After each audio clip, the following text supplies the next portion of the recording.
चिकित्सा मंत्री प्रसादी लाल मीणा का बड़ा बयान। ओमिक्रॉन को लेकर दहशत में आने की दरकार नहीं है। ओमिक्रॉन मरीज सामान्य गति से ठीक हो रहे हैं, लेकिन बढ़ते मामले हमारी ढिलाई और गाइडलाइन पालन नहीं करने का नतीजा है। आने वाले दिनों में सख्ती के लिए तैयार रहें। 31 जनवरी तक नहीं ली वैक्सीन की डोज तो एक्शन होगा।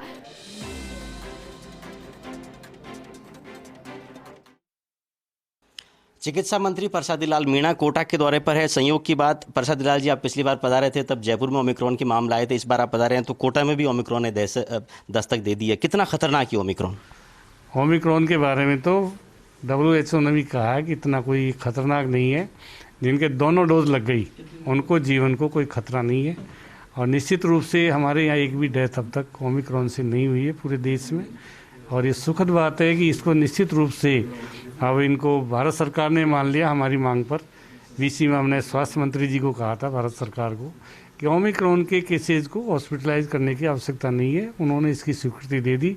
अब ओमिक्रॉन इतना खतरनाक नहीं है जितना दूसरे हमारी दूसरी लहर में थे, फर्स्ट में थे। तो निश्चित रूप से ओमिक्रॉन के बारे में जिनके 2 डोज लगी उनको जीवन का कोई खतरा नहीं। लेकिन सर, जिस तरह से कोरोना ब्लास्ट एक तरह से होता दिख रहा है, मामले जिस तरह तेजी से बढ़ रहे हैं, तो क्या बताना चाहेंगे आप राजस्थान की जनता को? क्या तीसरी लहर की दस्तक है या फिर हम तीसरी लहर में है? ये तो हम पहले भी कह रहे हैं, ये जो वेरिएंट आया है बहुत तेज़ी से फैल रहा है और इसमें निश्चित रूप से सतर्कता बरतने के जो जनता को करनी चाहिए। मास्क लगाना चाहिए, पहली तो ये है। दोनों डोज लगानी चाहिए। फिर निश्चित रूप से किसी को आता भी है तो खतरनाक नहीं है जीवन के लिए, सेफ है वो। इसीलिए दोनों डोज लगाने के बाद तीसरी डोज की बात माननीय मुख्यमंत्री ने इसलिए कहा था, तीसरी बूस्टर डोज भी लगनी चाहिए 18 से 60 साल से ऊपर वालों के लिए। जो भारत सरकार ने अभी 10 जनवरी से 60 साल से ऊपर वालों के लिए अभी स्वीकृति दी है। हम चाहते हैं 18 से 60 साल से ऊपर तक के लोगों को जो दोनों डोज लग गई उनको बूस्टर डोज भी लगनी चाहिए, जिससे उनके जीवन को कोई खतरा नहीं।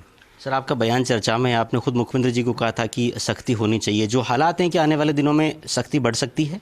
हाँ, निश्चित रूप से सख्ती बढ़ानी चाहिए। मास्क लगाने की हो, सोशल डिस्टेंस की हो, जो गाइडलाइन SOP जारी की है उनकी पालना के निर्देश हो। रात का जो 11 से 5 का कर्फ्यू है उसका भी सख्ती से पालन होना चाहिए। शादी विवाह अंतिम संस्कार में जो भी SOP जारी की है उसकी निश्चित रूप से सख्ती से पालना की जाएगी। कैमरामैन आकाशदीप सिंह के साथ भावर एस चारण, फर्स्ट इंडिया न्यूज़, कोटा।